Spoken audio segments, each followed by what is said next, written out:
A crise dos 2 anos, o famoso Terrible Two, é uma fase de descobertas e de desafios. A criança quer fazer tudo sozinha, diz não para quase tudo, testa limites o tempo todo. As birras e explosões emocionais são parte do pacote, mas não significam apenas manhas, e sim um cérebro em pleno amadurecimento e uma busca intensa por autonomia. Hoje vamos mostrar por que essa etapa é tão importante, como atravessá-la com mais leveza e transformar conflitos em oportunidades de conexão. Porque no fundo, cada crise é também um passo para o crescimento. Crise dos 2 anos, ou Terrible Two, ou adolescência do bebê. Este é o tema dessa edição do Famílias em Pauta.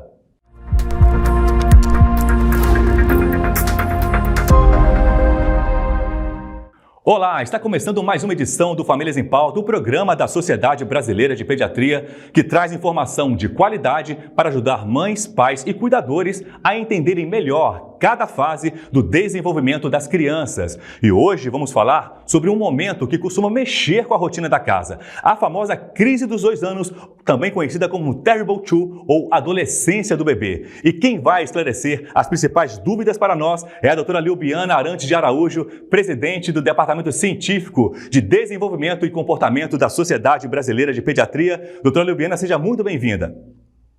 Muito obrigada, Léo. Muito obrigada, doutor Tadeu. É um prazer estar aqui com vocês, famílias, que a gente possa alcançar muitas famílias com esse tema tão importante, ajudando as crianças a serem mais felizes. É uma satisfação. Obrigado, doutora Lilbiana, e também o doutor Tadeu Fernandes, presidente do Departamento Científico de Pediatria Ambulatorial da Sociedade Brasileira de Pediatria. Doutor Tadeu, seja bem-vindo também. Uma honra estar aqui com a minha colega, doutora Lilbiana, para falarmos de um assunto que faz parte do dia a dia do pediatra, todos os pais indagando sobre essa terrível crise dos 2 anos, né? Vamos tentar esclarecer tudo com muita calma, com muito amor e com muito carinho, assim como deve comportar os pais, né, Lilbiana? Isso. Obrigado, doutor Tadeu. Então, a primeira pergunta para começar o programa é para o senhor, doutor Tadeu. Explica o que é essa crise dos 2 anos, ou Terrible Two, né? Ou adolescência do bebê, como é conhecida. Leonardo, agora acostumaram a dar nome para as coisas, né? Mas nada mais é do que uma etapa do neurodesenvolvimento infantil. A criança nasce, aquele contato direto com a sua mãe no aleitamento materno, um bloco único, criança e mãe. Daí a criança começa da posição deitada a começar a sentar com apoio, sentar sem apoio, daí ele fica de 4, vai começar a engatinhar, daqui a pouco ele já fica apoiando e ficando de pezinho, daí ele já começa a andar, já começa a falar as primeiras sílabas, e ele chega aos 2 anos já andando, falando alguma coisa e sentindo-se já mais independente, é uma fase de independência. A fase que começa a separar aquele elo mãe-criança, começa a ter uma separação. Ela está em busca da sua independência. E começa a ter vontades próprias. E começa a falar a palavrinha mágica dos 2 anos, o não. O não é a palavra que marca essa crise dos 2 anos. E quando você contraria o não da criança, ela tem essa explosão emocional que nós chamamos de crise de birra ou manha. É uma crise emocional. É uma parte que é uma fase que faz parte do neurodesenvolvimento. Absolutamente normal. Não é uma doença, é uma fase do desenvolvimento. Obrigado, doutor Tadeu. Eu continuo com o senhor para a segunda pergunta, para nos dizer se essa crise dos 2 anos, a adolescência do bebê, ocorre sempre aos 2 anos de idade. Excelente pergunta, porque nada na criança é assim, como está escrito nos manuais. Tem que andar com 1 ano de idade, então as mães cobram. O doutor fez aniversário hoje e não andou ainda. Não, não é assim. A crise dos 2 anos, ela varia desde os 18 meses até os 3 anos de idade, pode ocorrer nesse período de tempo. Então não é um tempo pontual, aos 2 anos, apesar de chamar a crise dos 2 anos, né? É um período dos 2 anos, a gente diz, aonde vai acontecer essa crise dos 2 anos. Repetindo, uma fase do neurodesenvolvimento, uma fase que a criança busca a sua independência, liberando-se daquela ligação que ele tem com a mãe. Nesta fase, ele começa a funcionar uma parte no cérebro dele chamado de córtex pré-frontal. É uma fase muito importante, viu, senhores pais, senhores cuidadores, famílias que estão nos escutando. É a fase que vai desenvolver a personalidade, é a casa da personalidade, a gente fala, nessa época dos 2 anos de idade. Ele começa a criar uma personalidade, começa a criar o seu self, o seu indivíduo começa a ser moldado a partir daí, a partir dessa idade por volta dos 2 anos de idade. Uma fase muito importante no neurodesenvolvimento e que tem que ser muito bem trabalhada. Se não for bem trabalhada, pode levar a consequências que terão repercussão lá no futuro. Obrigado, doutor Tadeu. A próxima pergunta eu faço para a doutora Lilbiana para dizer para nós quanto tempo dura o Terrible 2 e se essa fase é igual para todas as crianças. As famílias acham que não vai acabar nunca, né? Quando começa essa fase, né, doutor Tadeu? Falando, nossa, será quando que isso vai acabar? Calma que vai passar.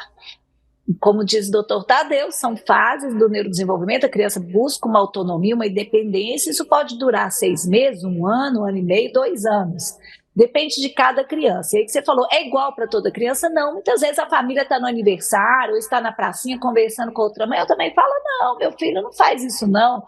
Ou, nossa, meu filho faz muito mais. E isso gera nessa família, às vezes, um sentimento, será que eu estou errando? Ou será que eu estou acertando? Então, faz parte do desenvolvimento típico, depende muito do temperamento da criança, do nível de inteligência e de cognição dessa criança. Se essa criança tem uma família que é mais agitada, uma família que é mais calma, depende como que a família reage com esses comportamentos, com essa criança. Então, vai variar sim, de criança para criança. Cada criança vai ter uma maturidade neurológica, seguindo ali uma base genética, mas que é influenciada pelo ambiente. Então, uma casa onde a família é mais impaciente, a tendência vai ser que a criança seja mais impaciente do que aquela outra casa que a família é mais calma, é mais tranquila. E tem também as características da personalidade individual de cada criança. E das vivências, essa criança, ela já foi para a escolinha ou não, ela vai muito para a pracinha ou não, ela convive com outras crianças, então todos esses fatores a gente tem que observar.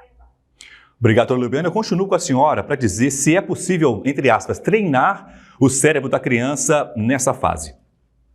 Excelente colocação, porque como o cérebro está se desenvolvendo, ele está se formando, as conexões entre os neurônios estão, como se fosse uma ligação de um fiozinho no outro, estão acontecendo de forma muito acelerada nessa fase, a gente pode sim apoiar essa criança a desenvolver habilidades de autocontrole. Isso é muito importante, que está relacionado às funções executivas, igual o doutor Tadeu disse, ao córtex pré-frontal e frontal. Então, depender de como a gente lida, essa criança vai criar uma forma de aprender com essa experiência, aprender com esse período, fazer com que esse período seja rico de experiências. Então, a gente pode trabalhar, por exemplo, com a criança o apego seguro, a gente pode trabalhar com a criança a autonomia, para que ela possa, sim, tomar decisões, participar das decisões de forma inteligente.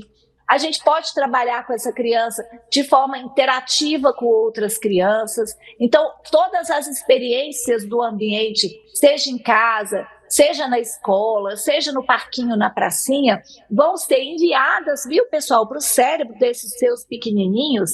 E toda, então, essa experiência que é enviada para o cérebro deles vai criando, então, essas conexões. E quando a gente cria uma conexão, uma sinapse, e essa sinapse é repetida, a gente cria uma rede neural. Então, toda vez que a gente fala em aprender algo, a gente está falando em criar uma rede neural e assim o cérebro passa a desenvolver uma habilidade que antes ele não tinha, ou seja, ele passa a ter mais autocontrole em situações que antes viravam explosões. Obrigado, doutora Lilbiana. Eu volto a perguntar ao doutor Tadeu para dizer o que os pais, cuidadores, o que não fazer durante uma crise.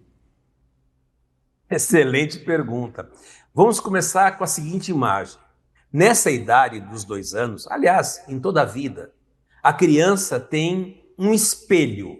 E o espelho é a sua família. Se é uma família que grita, e agitada, tem explosões, a criança vai ser um espelho, será igual.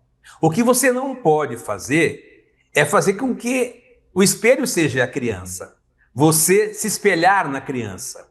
Ou seja, se a criança está tendo uma crise de birra, de choro, de grito, você não vai responder tendo uma crise de choro, de grito e de enfrentamento. Como nós dissemos, essa fase, por isso que chama adolescência dos 2 anos, é uma fase de oposição, é a fase do não. Se você começa a brigar o não com o não, vai entrar numa crise que vai ter repercussões futuras. Então, o que não fazer? Não gritar, não bater, não castigar, não punir, não comparar. O filho da sua amiguinha ou o seu amiguinho não faz isso. Ou o seu irmão mais velho é bonzinho. Não fique comparando a criança. Você tem que ser superior, ser o modelo, ser o espelho que vai fazer justamente o oposto que a criança está fazendo. Obrigado, doutor Tadeu. Eu continuo com o senhor, para dizer agora o que fazer durante uma crise. Exatamente. Então nós temos que literalmente descer ao nível da criança. Literalmente porque se você fala de cima para baixo, isso já está mostrando autoridade. Não. Se agache, fique na mesma altura da criança. Olhos nos olhos, isso é muito importante. Olhos nos olhos. E um olhar calmo, um olhar acolhedor, um olhar que ela vai mostrar que aquela crise realmente está causando um trauma numa pessoa que ele gosta muito, ou do papai, ou da mamãe, ou do seu cuidador. Então, essa é uma parte fundamental. Outra coisa, quando a criança estiver na crise, não tenta intervir durante a crise. Espera a crise terminar. Eu sempre falo para meus pacientes, eu dou um exemplo. O artista só dá show se tem plateia. Então, se não tem plateia, o artista não vai dar show. O artista, nesse caso, é a criança. Então, se ela está dando o showzinho dela, vire as costas, mude se está na sala, vai para o quarto, ou vice-versa. Espera ela terminar a crise. A hora que terminou a crise, você vai, abaixa, olhos dos olhos e pergunta, você acha que isso está certo? Não comece falando não, não, não, porque senão você vai se esperar na criança. Você acha que isso está certo? Não seria melhor se em vez de você colocar a camisa vermelha, colocasse uma azul? Se ele está brigando por causa para usar uma camisa vermelha? Se ele está brigando lá na frente da vitrine no shopping, que ele quer uma bola ou quer uma boneca, um brinquedo, você fala, você não tem lá na sua casa aquele brinquedo tal que também você gosta? Então você tem que dialogar, conversar na altura da criança, olhos nos olhos, mas principalmente com calma, com acolhimento, transmitindo amor e carinho. Obrigado, doutor Tadeu. Eu volto a perguntar para a doutora Lubiana para dizer como trabalhar a empatia nessa fase. Complementando aí o que o doutor Tadeu falou, você que é pai, você que é mãe, você ama seu filho. E quando a gente ama a criança, a gente sempre tem que tentar trocar de lado com essa criança. E assim como a gente abaixa para conversar com ele, a gente também vai abaixar para refletir como que o cérebro dele, com esse nível de maturidade, nessa idade de 2 anos, está percebendo essa situação. Porque você, papai, você, mamãe, é importante ter claro que ele não está interpretando da mesma forma que vocês, que nós adultos. Ele está interpretando dentro do contexto de maturidade e percepção de mundo dele. A partir daí, a gente vai respirar. Ter empatia, então, é entender o que essa criança está passando e, como pais, a gente vai ajudar essa criança a expressar os seus sentimentos, a nomear os seus sentimentos. Então, olha, ele está sentindo raiva? Vamos ajudá-lo a perceber que ele está sentindo raiva. Ah, não pode sentir raiva? Pode sim. Todo mundo sente raiva, mas a forma que eu expresso a minha raiva eu posso escolher. Sempre os pais tendem a ficar nervosa, a falar não, e até o doutor Tadeu, que esse menino falou, que esse menino fala muito não, porque muitas vezes ele está copiando tanto de não que ele escuta nessa fase, não é, Tadeu? Porque ele vai correr, vai todo mundo, não pode, não faz isso, não sobe ele. Então o menino não pode fazer nada, ele não pode explorar o mundo, ele é um cientista que ele está aprendendo com o mundo. Então a gente tem que refletir assim, quantos nãos eu estou falando? Eu estou dando espaço para o meu filho aprender com as experiências? Eu estou sendo empática, eu também estou percebendo que meu filho, será que está acontecendo por trás desse comportamento? Será que ele está com fome, que ele está com sono, que ele precisa de ir ao banheiro, que ele está doentinho? Será que ele passou por uma briga com um coleguinha, ou que ele perdeu um animalzinho de estimação e está mais sensível? Então é muito importante a gente também trabalhar com o que está por trás e como que essa criança se sente para apoiar essa criança nessa transição. Obrigado, doutora Lubiana. Volto a perguntar para o doutor Tadeu. Tem como prevenir para que não aconteça a crise dos 2 anos? Sim, e é muito interessante que os pais saibam que esta crise vai acontecer, alguns num nível maior, outros num nível menor, mas temos que começar a prevenção. E a doutora Lubiana acabou de dar, a primeira dica ela acabou de dar. Se você ficar não, e não, ele vai aprender a falar o não e ele vai te responder com não. Lembra que ele está numa fase que vai acontecer. Vai haver essa separação e essa separação para que a criança crie a sua independência. Uma grande dica, quando ele se separa, parece ficar faltando alguma coisa.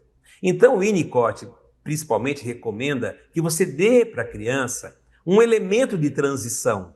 Então você vai dar o super-herói que ele gosta, ou a menina, a bonequinha que ela gosta, ou um elemento que ele sinta que vai cuidar daquele elemento de transição.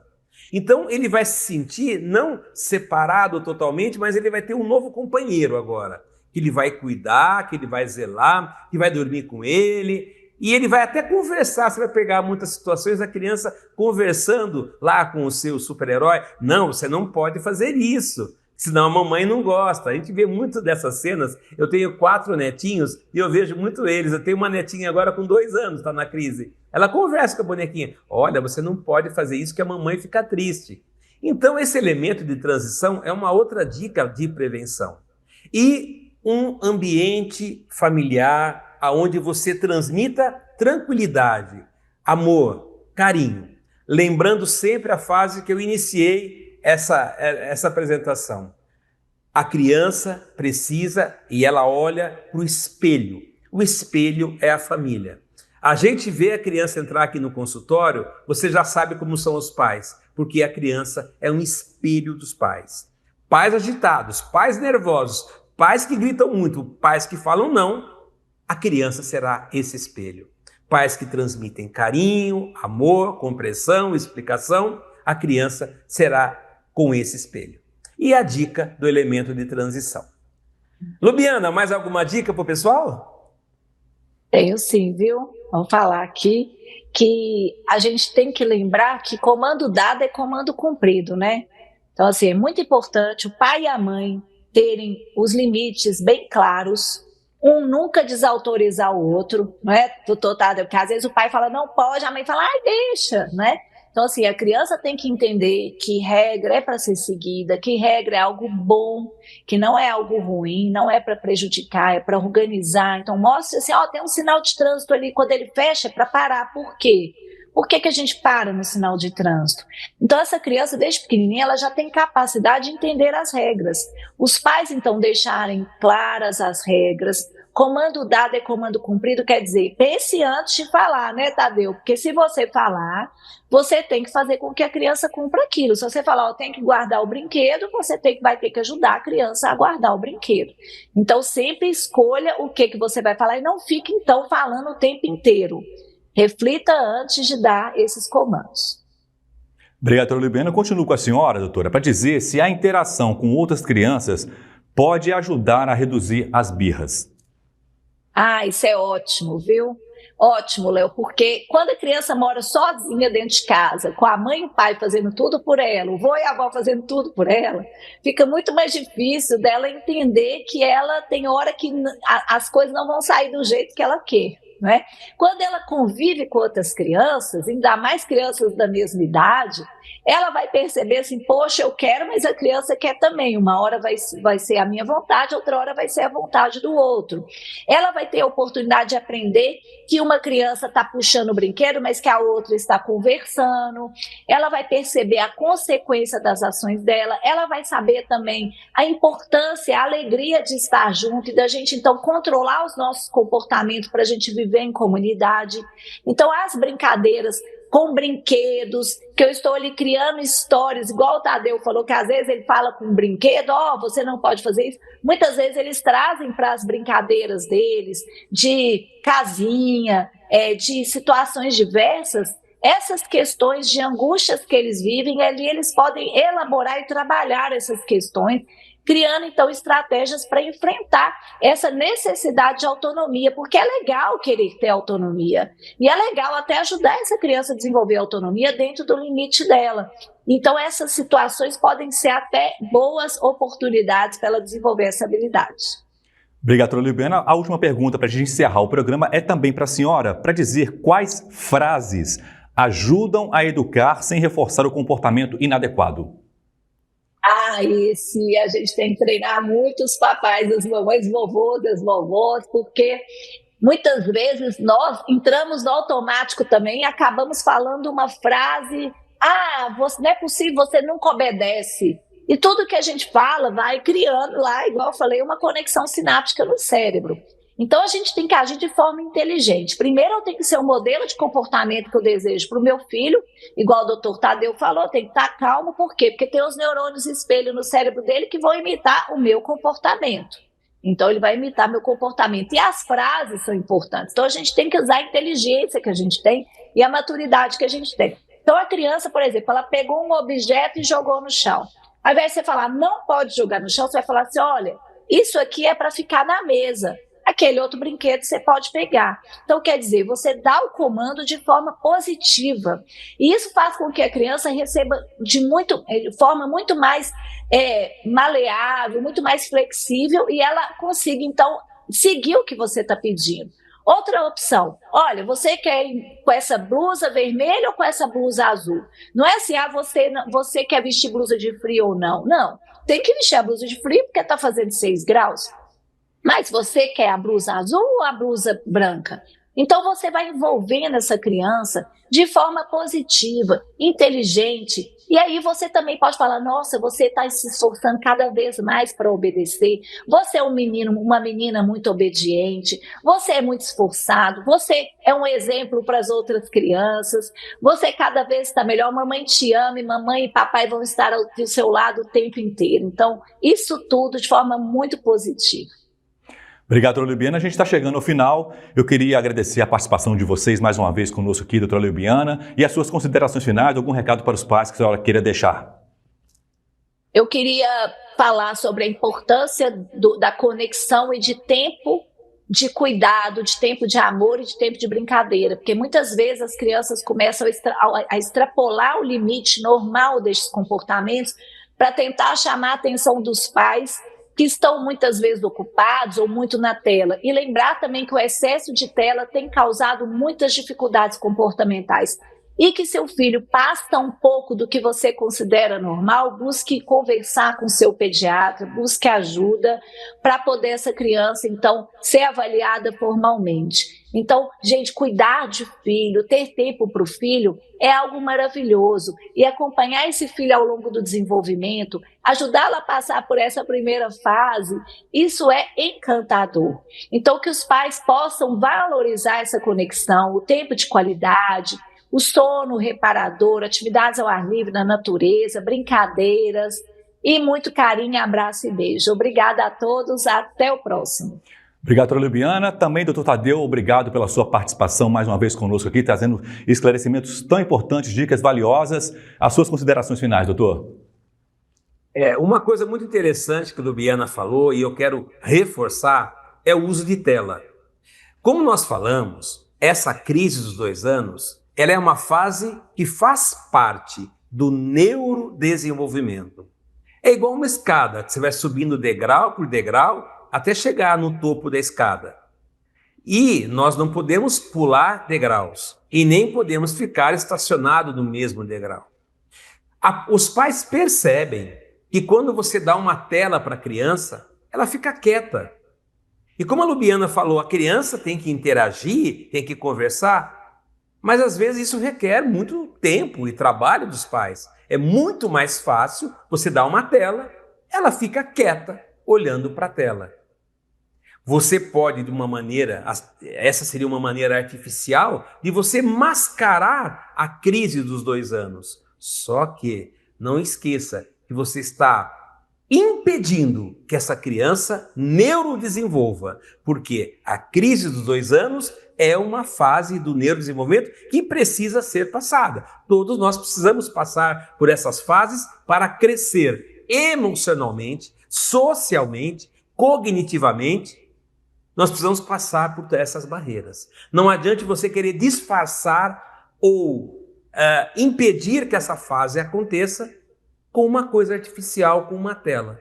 E daí, lá na frente, você vai reclamar que não está falando, não está interagindo, não está sendo social. E aí começam os desvios de um neurodesenvolvimento normal. E finalizando com as mesmas palavras que a Lubiana falou.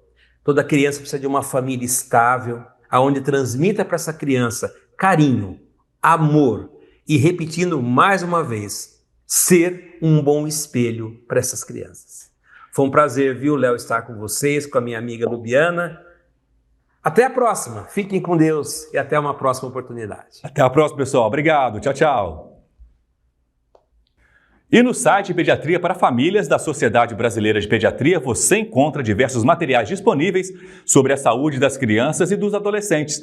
Acesse o site pediatriaparafamilias.com.br. E o Pediatria para Famílias também está nas redes sociais. Siga lá nossos perfis no Instagram e no Facebook.